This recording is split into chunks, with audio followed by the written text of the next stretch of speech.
Welcome to Coffee with Roscoe. Hey, Pops, how's it going? Morning from Wyoming, Will. Always good to see you.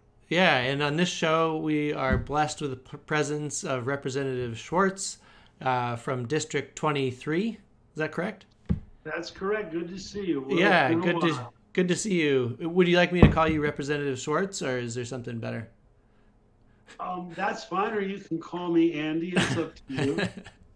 Great. Yeah. I do have to interject that he's a tea drinker, but I would imagine from Teton County he'd probably be drinking some foo-foo coffee with, a pumpkin latte or something. Yeah. No. Yeah. Yeah. Throw him under the bus. Um, Yeah, and a little side note, Andy was my soccer referee for many games through high school, so it's good to see him in different contexts than giving me a penalty. Yeah, so this episode we're talking about the Wyoming State budget, and we're trying to answer the question of what is it, just as a general introduction, and how do we change it, and then we might get into some of the opinions that you have, Andy, about where the budget should go. But can you just give us an overview of like what is the budget and how does it change? So to start at the highest level, the budget is basically our fundamental policy document, because by how we appropriate money, we are showing what our priorities are, and we can change it almost any way we want to emphasize our priorities. So every 2 years there'll be changes in it, and those changes represent what the legislature has decided we need to emphasize. So in that respect, it's critical. It's a very complicated document. I've been on the Appropriations Committee for 3 years now, and there's still parts of it I don't understand. It's too bad. I'm part of the effort to make this all easier to understand for non-legislators and even for some legislators, but it's hard because it's a complicated subject. And what makes it complicated? Is it just that there are a bunch of different accounts and money going everywhere, or is there something more structural? No, I'd say it's not as though there's one revenue stream that then gets distributed. There's multiple revenue streams. Some of them have limitations on how they can be spent. And then we have,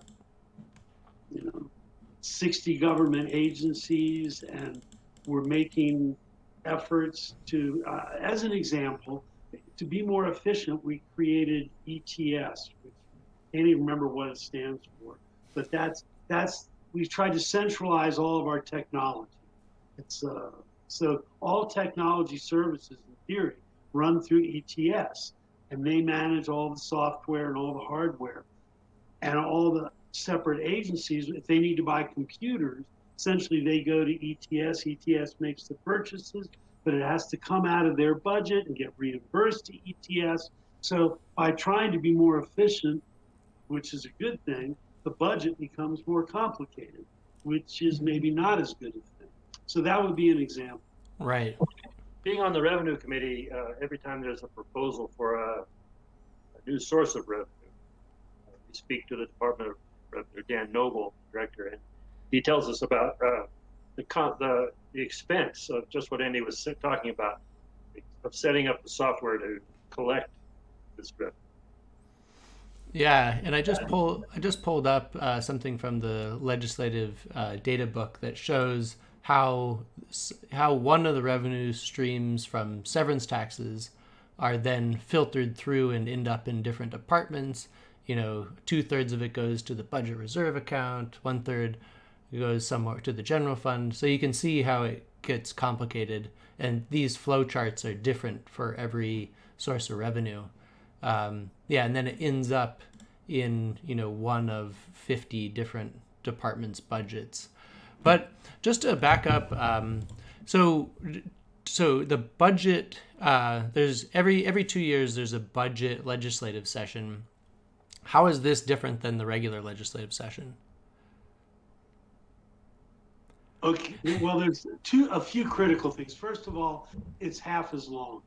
Um, the budget session is roughly 20 days. The regular session is 40. In a budget session, any bill needs to get a 2/3 vote just to get off the floor and go to a committee, which is a high bar. And the theory is that way there's less bills to complicate the time we need to spend on the budget itself. It's been 8 years since I've gone through one, but we just focus on the budget and go over every section of it and adjust it. That's the other difficult thing about the budget is it's always changing, right? You know, now with coal, decreasing revenues from coal, it's going faster than most people thought, going down faster. So when you get to the budget legislative session, does someone already have an outline of what it should be, and then you're voting to adopt that, or do you start from scratch each year? No. The way the process works, and actually it's starting right now. So it starts with the executive branch. So all the departments are right now beginning to prepare a budget that they will submit to the governor. And then the governor will submit that budget around the end of November to the legislature, which is essentially the Appropriations Committee. And the Appropriations Committee will meet for 2 weeks in December and then 2 weeks in January prior to the session to make it the legislature's budget, essentially. And mostly it doesn't get changed. Mostly the governor's requests are honored. But there will be some significant changes made in December and January. And then when the entire legislature meets in February, the Appropriations Committee will submit that budget to the House and the Senate, at which time they can change it any way they want. And so to change it, it would be to propose a bill to change it, or how does that work? Amendments. Okay, an amendment to the budget. Correct. Okay. Okay, great. And just a question I had, you allocate these budgets to different departments, but what happens if a department spends more than their budget? The simple answer is they're allowed to move money within their budget. They can't spend more money than their total appropriation, but there are ways they can move money around within their budget from one line to another. I'll leave it at that. Okay. I don't want to get into the details of it, but they can't spend more than they're appropriate. Okay. So we have a budget one year, but in between the biennial budget session, we do a supplemental budget. So if an agency realized they didn't have enough money for whatever program is critical to them, they can come during the supplemental budget and ask for more. Okay, but it never happens where you have one department that just has, a credit card with a high maximum and they spend more than they were allocated. No. Okay. Okay, so given that the Wyoming tax revenues are declining, and they've declined for some time now, is there a lot of pressure to lower the budget each year, or is the feeling in the in the government to say like, oh, we're going to get out of this and we have reserves to spend? Well, that's a great question because that's all we talk about. It seemed like last time. And there is a lot of pressure to cut, but we have cut, and I don't know what that number is, but I think under Speaker Harshman, they've cut. Do you have any idea? I want to say roughly 15%. Yeah, they've cut. I think more than any other time in history. They have cut. So that's seldom brought out. That we have already cut a lot, and now we're trying to, and happen to be on the Revenue Committee, which is sort of suicide, but no one seems to want to vote for any kind of new sources of revenue. We're not really looking out of the box here. And we had some proposals that were defeated that were discouraging to me. I would rather, I would just rather us support education. I think education is one of the best investments we could make. But I'm off on a tangent. No, I think that's exactly the point. Like I said, the budget's our policy, and I agree. Education is, making sure that the youth of Wyoming have the ability to enter the 21st century economy with the skill sets you need to do that is the most important thing we can do. It's a huge economic benefit to have a well-educated population. When you think about we don't get kids out of high school, which is sort of, and it could cost taxpayers quite a bit of money, and they're not contributing to our economy. Yeah, and we could do a whole episode on education, and probably should. Just to take a look at the budget, and that's this chart I have up on the screen, just showing the source of funds and the quantity of funds going to each department. And on the left-hand side, you can see the department that has the largest budget in the Wyoming State for 2018-19 was the Department of Health. What sort of stuff does this pay for? So a lot of that is the Medicaid program and other associated programs where half the money comes from the federal government. So it becomes an interesting question when you talk about cutting the Department of Health, because say I'm trying to think, I can't think of a good one right off the top of my head, but if you cut a particular program, you're also giving up that 50% of the money that's not coming from Wyoming. And so you really have to think hard about, does this program have value or so little value that you're willing to give up that federal money? And most of the programs that we get with federal money attached to it are usually providing huge benefits to citizens. Mm-hmm.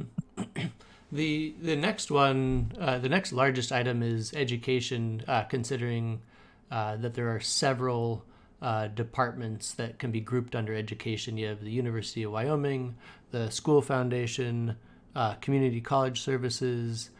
So this is the second or the biggest piece of the budget. So if the legislature wanted to improve the efficiency of the education system, what mechanisms does it have to do that? Is it just, oh, we want you to be more efficient, we're going to cut the budget, or do they do other things? What I've heard on the campaign trail was people were saying that in education there's too much administrative, people in administrative and not actual teachers. There's too many principals and vice principals, and they can combine all that. So I looked at least in the school, my school district, in House 22, I didn't really find much of that, maybe a little bit, that there could be some changes and a little bit less administration and more teaching. But in terms of the mechanism, like, you guys are defining the budget. So, but are there other ways that you can affect the efficiency of education? Is it, through other bills that prescribe certain ways that these departments function, or is it primarily just raising and lowering the budget? Schools are a little different than the rest of the budget, because basically what we're doing is it's a block grant to each school district based on the number of students. And to a certain extent, once we give them that block grant, they can spend that money according to their particular policies. But some of the efficiency things we've talked about, one of the big ones, is trying to get school districts to do their buying as a unit rather than separate school districts, and by purchasing more in bulk to get better discounts, looking at their transportation, how they use the buses. But like I said, part of the Wyoming philosophy of education is that we let each individual school district determine their own policies. Mm-hmm.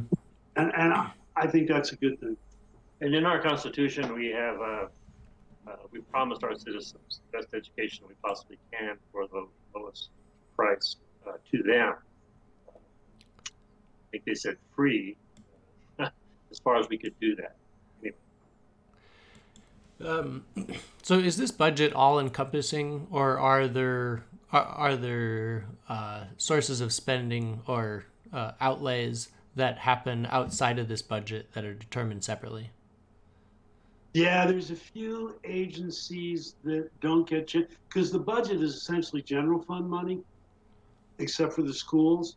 And so, for instance, the Department of Transportation and Game and Fish in particular, their revenue doesn't come from the general fund. It comes from fees for licenses, for various things, federal monies.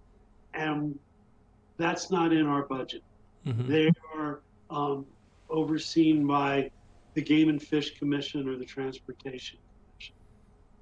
Speaking of which, June 1st is deadlines for a lot of big game hunting licenses. June 1st, all right. Okay, so on to some potential solutions. Andy, do you think that Wyoming needs to grow or shrink its budget this year?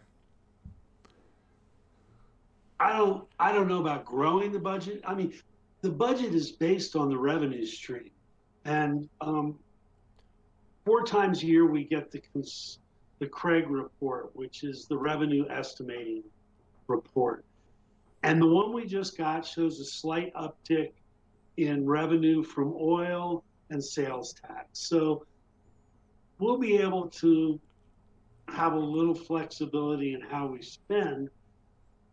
Except we also know that there's, and that's the general fund side, but the school side is still short roughly $300 million. Andy actually mentioned during session that this latest Craig report, or no, it was the Revenue Committee, that it looks really good, and that it could be a terrible one because we think, okay, we do have a little money, let's spend it, and it could be just a little blip on the graph line. So we should not. I think we need to be conservative about how we move forward with these little blips on the price of oil or coal. Yeah, I agree 100%. So for as long as I've lived in Wyoming, which is a little over 40 years, there's been this constant discussion about how do we diversify the economy, which is, I believe, a good thing. Relying on fossil fuels forever is probably not the best way to move forward.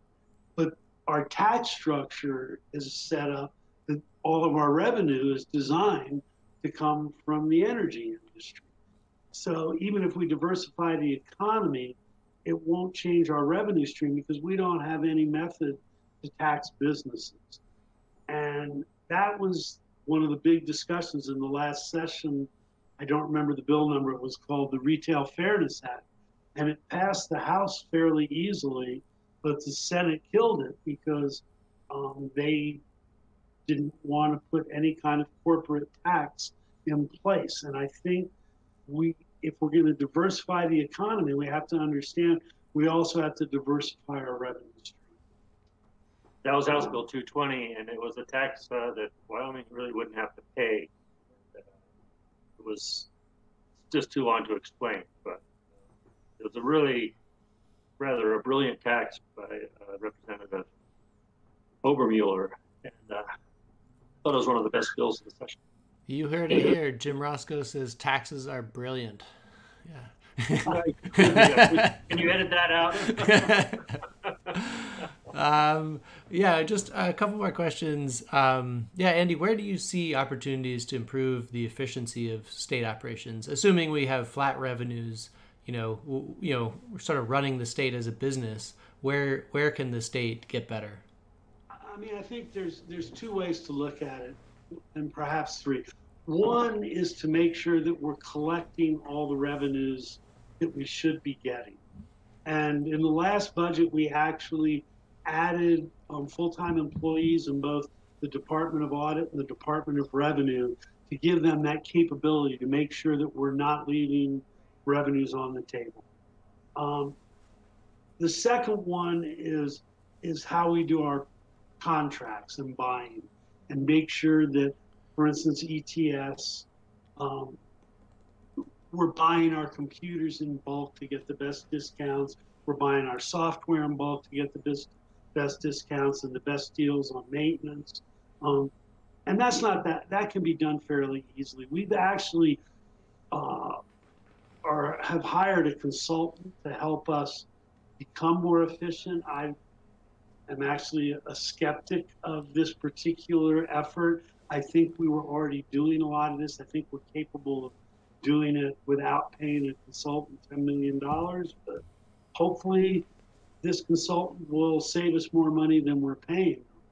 And then the third thing is we need to figure out how to improve our revenue stream, because I truly believe if we don't break our reliance on the energy industry, long term, the problems are going to get worse. We're okay now. We have in excess, I mean, the rainy day fund alone is almost $1.7 billion that we have available to help us meet our needs when the revenue stream is not quite sufficient, but eventually that will run out.